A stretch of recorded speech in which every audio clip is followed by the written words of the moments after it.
So, what are the ultimate goals?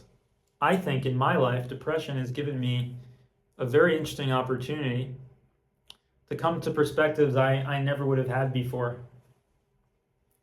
And one of those perspectives is on what is the goal of life? What do I actually want out of life in general? Where am I going? Where do I see myself going? What are the goals? And because of depression, because of my spiritual inclinations, I embarked on this spiritual journey, which involves a lot of meditation. Are the goals just to get rid of depression, right? That provided a lot of motivation. But are those the end goals? And what I'm starting to see is that there's a lot beyond just getting out of mental pain, even getting out of physical pain. Those are stepping stones. And those are actually important tools to realize and develop the skills and the motivation to reach higher. I'd like to let you know that there's some really interesting things out there that we can all do after we free our minds from depression, from thought loops, when we're able to stay in the moment, when we're able to have focus, concentration. We can have all kinds of other experiences. We can do what's called channeling and pull in information from various sources, right? We're all connected. We're connected to even different realms. We can access some really interesting information. We can begin to move outside of our bodies, move our awareness, keep the body there alive, but temporarily move our awareness to another place. If you believe that, your awareness is now it's kind of tied into the body, but there's nothing that says it always has to be that way. And when you die, your awareness moves, it travels. You don't just disappear. Your awareness moves, it travels to other places. In your sleep, sometimes it moves, it travels.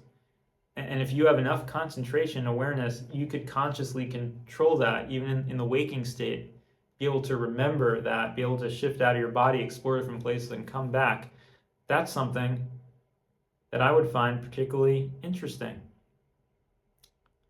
Monroe Institute has been looking into that for decades in the US and Virginia. And that process, other processes like it in India, processes like Yoga Nidra, for thousands of years they've been exploring this. And we can explore it too.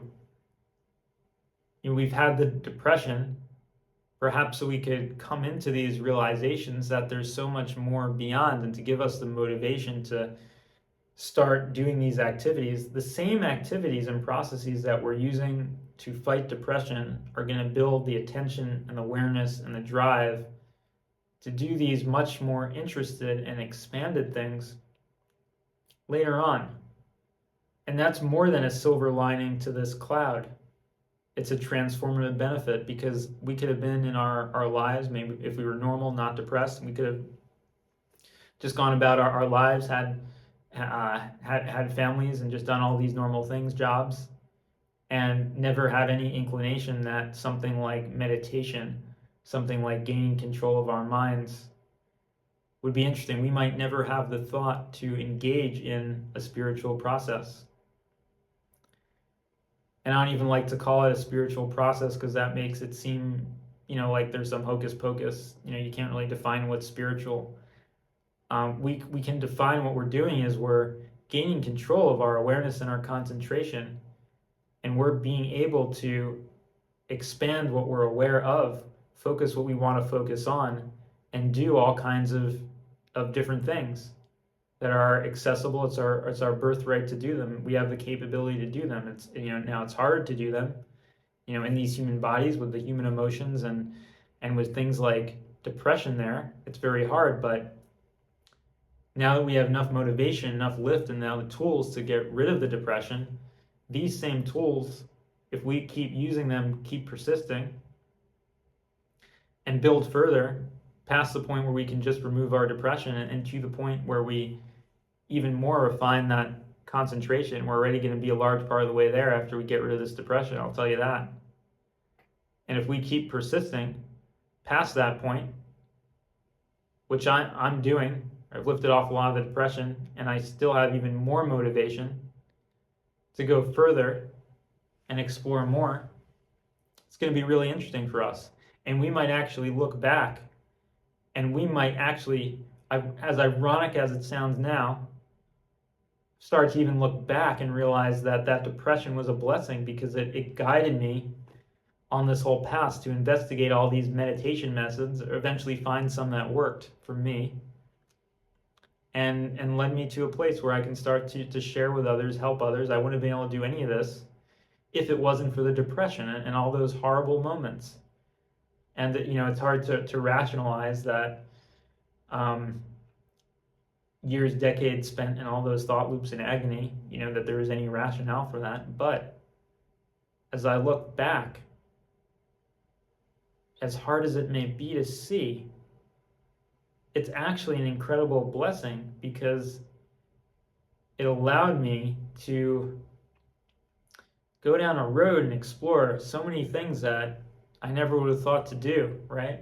If I had just gotten all the jobs I want, felt great, had all the relationships and everything in the way that I would have wanted, maybe how other people thought was a good way to do things, what society said with all the things I should be going for, it really may never have crossed my mind to investigate something as simple yet as profound as meditation.